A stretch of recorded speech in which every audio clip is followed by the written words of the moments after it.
పశ్చిమ గోదావరి జిల్లా పాలకొల్లు గత టీడీపీ ప్రభుత్వంలో 2.50 కోట్లతో డాక్టర్ బిఆర్ అంబేద్కర్ భవనాన్ని సుందరవనంగా నిర్మిస్తే వైసీపీ 5 ఏళ్ల పాలనలో రూపాయి ఖర్చు పెట్టలేదు అని మంత్రి రామానాయుడు అన్నారు.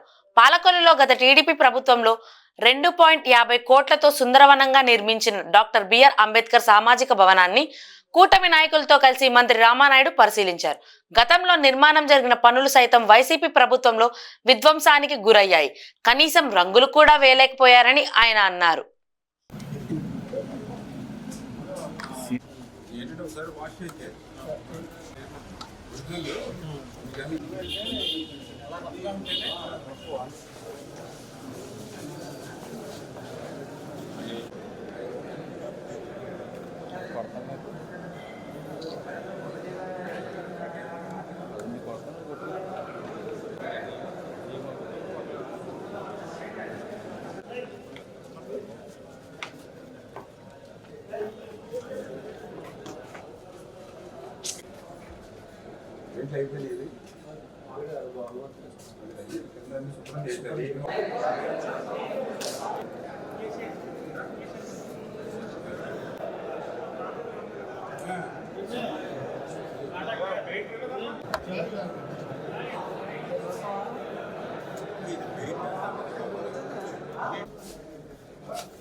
డాక్టర్ బిఆర్ అంబేద్కర్ భవన్ ఆ రోజు 2,50,00,000 రూపాయల నిధులు సమీకరించి ఎస్సీ సప్లైన్ నిధులు మరి పెద్ద ఎత్తున మన జిల్లాలోనే కాదు ఆంధ్రప్రదేశ్ రాష్ట్రంలోనే ఒక తలమానికంగా ఉండేటువంటి విధంగా ఆ రోజు శ్రమించి ప్రతి వారం కూడా సమీక్షలు చేసి వర్క్స్ అన్నింటినీ కూడా మేమే స్వయంగా పర్యవేక్షణ చేసి అత్యంత సుందరంగా మంచి డిజైన్స్తో అంబేద్కర్ భవనం మన పాలకొల్లులో మనం నిర్మాణం చేస్తాం.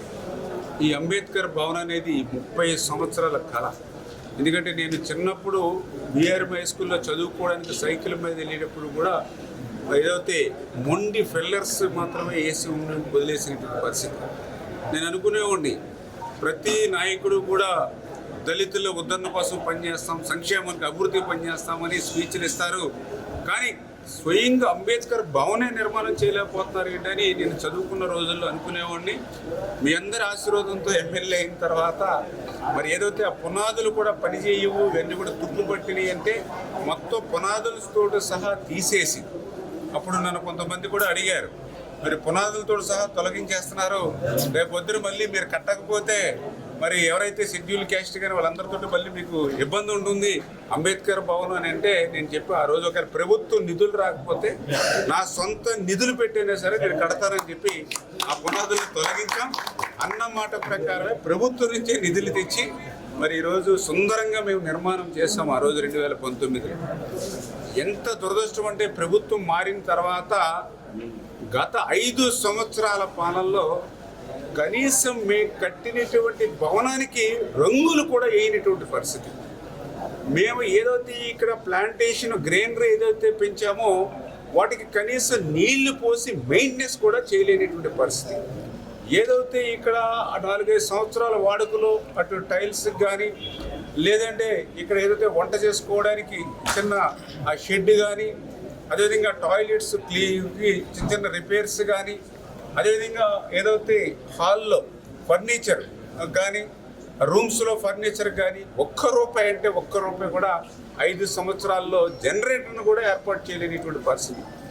మళ్ళీ ఈరోజు మళ్ళీ ప్రజాప్రభుత్వం తెలుగుదేశం, జనసేన, బీజేపీ ఈవేళ ఎన్డీఏ ప్రభుత్వం అధికారంలోకి వచ్చాక మళ్ళీ వెంటనే ఈవేళ రంగులేస్తాం.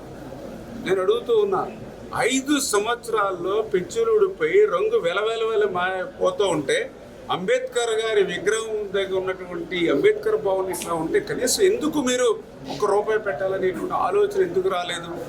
అంటే మీకు ఓట్లు కావాలి కానీ వాళ్ళకి పనులు చేసేటువంటి ఓపిక ఉండదు, సమయం ఉండదు, తీరిక ఉండదు. కానీ ఈరోజు మా ప్రభుత్వం ప్రజాప్రభుత్వం, అందుకే ఈరోజు మళ్ళీ కలకల్లాడేటువంటి విధంగా పెయింటింగ్సే కాదు ఆ జనరేటర్ను కూడా మేము ఈరోజు శాంక్షన్ చేసాము. జనరేటర్స్ కూడా తొందరలోనే అవి కూడా పిలిచి టెండర్స్ పిలిచి అవి కూడా అరేంజ్ చేస్తాం. అదేవిధంగా ఏదైతే ఈ రిపేర్స్ ఏవైతే ఉన్నాయో అవన్నీ కూడా మళ్ళీ పూర్తి స్థాయిలో పనులన్నీ కూడా రిపేర్స్ కూడా క్లియర్ చేస్తాం. 5 years మెయింటెనెన్స్ అంతా కూడా మళ్ళీ ఇప్పుడు మా లోడ్ అంతా కూడా కరెక్ట్ చేసి రేపు రాబోయేటువంటి రోజుల్లో పూర్తి స్థాయిలో క్లియర్ చేసుకుని ఏదైతే ఎస్సీస్ ఎవరైతే ఉన్నారో మరి వాళ్ళకి ఫ్రీగానే ఇచ్చేటువంటి విధంగా అంటే ఏదైతే ఎలక్ట్రిసిటీ అదేవిధంగా కరెంటు బిల్లు ఊరికే మెయింటెనెన్స్ ఏదైతే క్లీనింగ్ ఆ 2 ఛార్జీలు పెట్టి మిగిలినవన్నిటిని కూడా ఫ్రీగానే ఎస్సీలకు ఇవ్వాలనేదే మా తలంపు. అందుకే ఇంత కష్టపడి మేము చేస్తున్నటువంటి పరిస్థితి. ఎందుకంటే ఈవేళ ₹1,00,000 2 లక్షల రూపాయలు పెట్టి ఈవేళ దళితులు మరి కళ్యాణ మండపాలు బుక్ చేసుకునే పరిస్థితి లేదు. ఆ ఫెసిలిటీస్ అన్ని మనం ఇక్కడ ఇచ్చి ఫ్రీగానే వాళ్ళకి ఓన్లీ మెయింటెనెన్స్ కరెంటు బిల్లు అంతే క్లోజ్ చేసేటువంటి విధంగా వాళ్ళకి ఇవ్వాలనేటువంటి ఆకాంక్ష. అంచేత ఖచ్చితంగా రాబోయే రోజులు ఇవన్నీ కూడా పూర్తి చేస్తామని చెప్పి మీ ద్వారా కూడా తెలియజేస్తాం.